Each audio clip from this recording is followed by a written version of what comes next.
بسم اللہ الرحمن الرحیم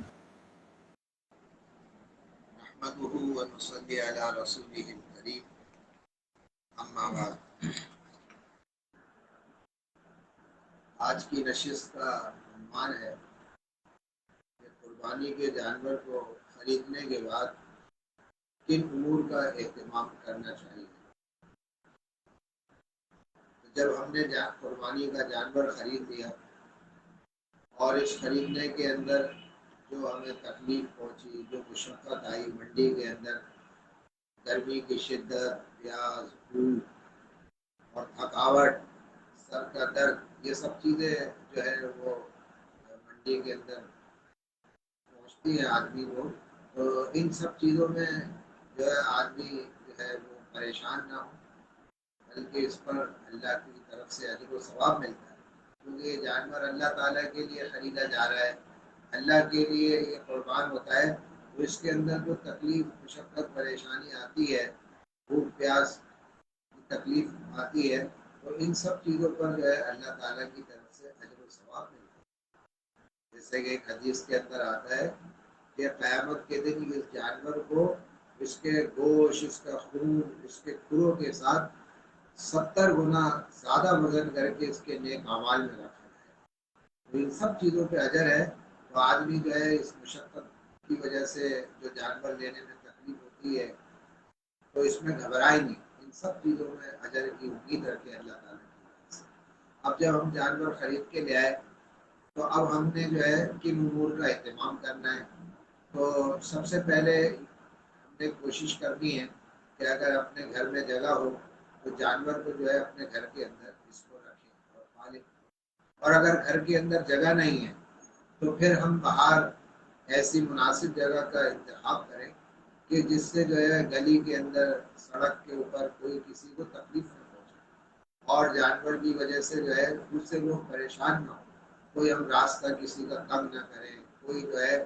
گلی کو بند نہ کریں، کسی روڈ کو کلوز نہ کریں، بلاک نہ کر دیں، تو لہٰذا لوگوں کو پریشانی ہو گزرنے میں اور لوگوں کو تکلیف کا سامنا کرنا پڑے، تو ان تمام چیزوں سے گریز کیا جائے، کیونکہ یہ جانور اللہ کے لیے دیا گیا ہے، اللہ کے لیے قربان ہوگا، لہذا اس کی وجہ سے دوسرے مسلمانوں کے حقوق تلفی ہو، ان کی گزرگاہیں بند ہو جائیں، راستے اور گلیاں بلاک ہو جائیں اور ان کو پریشانی کا سامنا کرنا پڑے، تو لہذا جو ہے اس پر پھر اجر و ثواب میں کمی آ جاتی ہے، کیونکہ دوسرے مسلمان اس کی وجہ سے پریشان ہو، کیونکہ راستے کے باقاعدہ حقوق ہیں۔ آپ صلی اللہ علیہ وسلم نے فرمایا وَآتُوا الطَّرِيقَ حَقَّهَا، کہ راستے کا حق ادا کرو۔ صحابہ اکرام نے پوچھا وما حق الطریق، کہ راستے کا حق کیا ہے؟ تو آپ صلی اللہ علیہ وسلم نے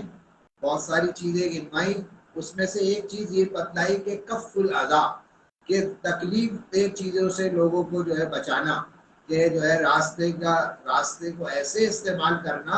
کہ اس سے جو ہے کسی کو تکلیف نہ پہنچے، کسی کو اذیت نہ پہنچے، تو ہمارے اس قربانی کے جانور کی وجہ سے کسی کو تکلیف نہ ہو، راستہ تنگ نہ ہو جائے، کوئی ہم ٹینٹ لگا کے گلیوں کو بلاک نہ کر دیں، بند نہ کر دیں، تو گزرنے والوں کو تکلیف ہو رہی ہے، مشقت ہو رہی ہے، تو ان سب چیزوں کا اہتمام کیا جائے۔ اسی طریقے سے ایک حدیث کے اندر آتا ہے، معاذ بن انس رضی اللہ تعالیٰ عنہ جو ہے وہ روایت فرماتے ہیں کہ غزوت مع نبی اللہ صلی اللہ علیہ وسلم غزوة کذا و کذا فضيق الناس المنازل وقطعوا الطريق فبعث نبی اللہ صلی اللہ علیہ وسلم منادیا ینادی فی الناس ان من ضیق منزلا او قطع طریقا فلا جہاد له۔ آپ صلی اللہ علیہ وسلم کی یہ حدیث ہے، معاذ بن انس رضی اللہ عنہ فرماتے ہیں کہ میں آپ صلی اللہ علیہ وسلم کے ساتھ ایک غزوے میں شریک تھا، تو لوگوں نے جو ہے پڑاؤ ڈالا راستے کے اندر، تو اس کی وجہ سے راستہ تنگ ہو گیا اور جو ہے گزرنے والوں کو تکلیف پہنچ رہی ہے۔ آپ صلی اللہ علیہ وسلم نے جب یہ منظر دیکھا تو ایک شخص کو جو ہے کہا کہ لوگوں میں جا کے اعلان کر دو اس بات کا کہ ان من ضیق منزلا او قطع طریقا، کہ جس شخص نے بھی جو ہے کسی راستے کو تنگ کیا یا کوئی راستہ بند کر دیا تو فلا جہاد لہ، تو اس کا کوئی جہاد نہیں ہے، اس کو کوئی ثواب نہیں ملے گا، وہ ہے کہ اس کا یہ جہاد کا لادن ہے۔ اب جہاد کتنا بڑا عمل ہے لیکن کسی کو تکلیف اور کسی کا راستہ تنگ ہونے کی وجہ سے آپ نے فرمایا اتنا بڑا عمل بھی اللہ کا عدم کر دیتا ہے، اس کا ثواب ضائع ہے۔ تو اس وجہ سے اس بات کا خوب اہتمام کیا جائے کہ ہمارے اس جانور کی وجہ سے کسی کو تکلیف نہ پہنچے۔ اب گلیوں کے اندر یہ بنے ہوئے ہوتے ہیں، لوگ گزر رہے ہوتے ہیں روڈوں پہ، اب وہ گوبر کر رہے ہیں، پیشاب کر رہے ہیں، اس کی کوئی صفائی کا اہتمام نہیں ہو رہا۔ اب گزرنے والوں کو جو ہے اس گوبر کے اوپر سے گزرنا پڑ رہا ہے اور تکلیف کا اور اس کا بدبو کو سونگنے کی زحمت کرنی پڑ رہی ہے، تو اس کی صفائی ستھرائی کا اہتمام نہیں ہو رہا، تو اس وجہ سے لوگوں کی حقوق تلفیاں ہو رہی ہیں۔ تو یہ بھی اجر ضائع کرنے والی باتیں ہیں کہ ہمارے اجر میں کمی آ جائے گی کہ ہم اس جانور کی خدمت کریں۔ اس کی خدمت کرنا بھی اجر و ثواب ہے، اس کا دودھ صاف کرنا، پیشاب صاف کرنا، صفائی ستھرائی کا اہتمام رکھنا، تو لہذا اس پر اجر و ثواب کی امید رکھیں۔ اس کی خدمت ہو رہی ہے، اس پر اللہ اجر دے گا، ثواب دے گا، تو لہذا اس کو جو ہے ایسا محسوس نہ کریں اپنی طبیعت پر گرا۔ کوئی آدمی رکھ لیں، اس کو پیسے دیں، وہ اس کی صفائی کرے، لیکن گزرنے والوں کو تکلیف ہو، گوبر کے اوپر سے گزرے اور ہم اس جانور کی وجہ سے انسانوں کو تکلیف پہنچائیں، تو یہ غیر مناسب باتیں ہیں اور خلاف شرع امور ہیں۔ ان تمام چیزوں سے بچا جائے۔ دوسری بات یہ ہے کہ جب ہم نے جانور خریدا تو ہم بہت ساری ایسی چیزیں ہیں جو ہندوؤں کی جو ہے طریقے ہیں، تو ہم اپنے جانوروں کے اندر ایسا کوئی طریقہ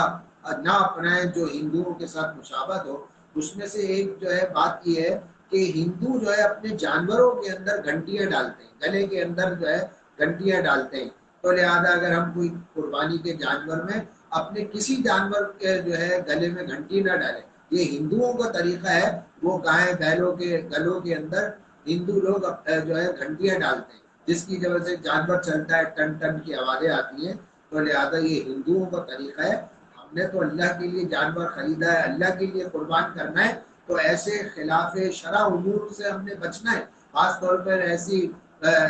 جانور کے اندر گھنٹیاں ڈالنا، جانور کو سجانا، اس کے اوپر چادر، منقط چادر جو ہے ڈال دینا، اور اس کے اوپر جو ہے کوئی تاج اس کو پہنا دینا، کوئی پھول اس کو جو ہے اس کے گلے میں ڈال دینا، یہ سب خلاف شرع امور ہیں۔ اس سے جو ہے قربانی کے ثواب میں کمی آ جاتی ہے، تو ان تمام چیزوں سے بچا جائے۔ حدیث میں آتا ہے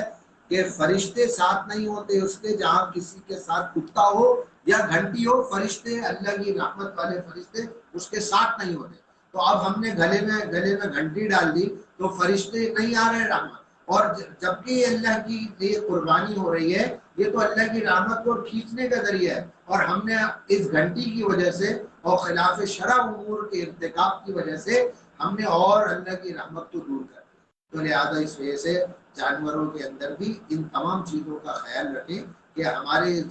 خلاف شرع امور سے ایسا نہ ہو کہ ہمارے ثواب کے اندر کمی آ جائے۔ تو آج کی نشست میں یہ دو باتیں عرض کرنی تھی۔ انشاءاللہ اگلی نشست میں یہ جانوروں کے حقوق سے متعلق جو ہے گفتگو ہوگی۔ وآخر دعوانا ان الحمدللہ۔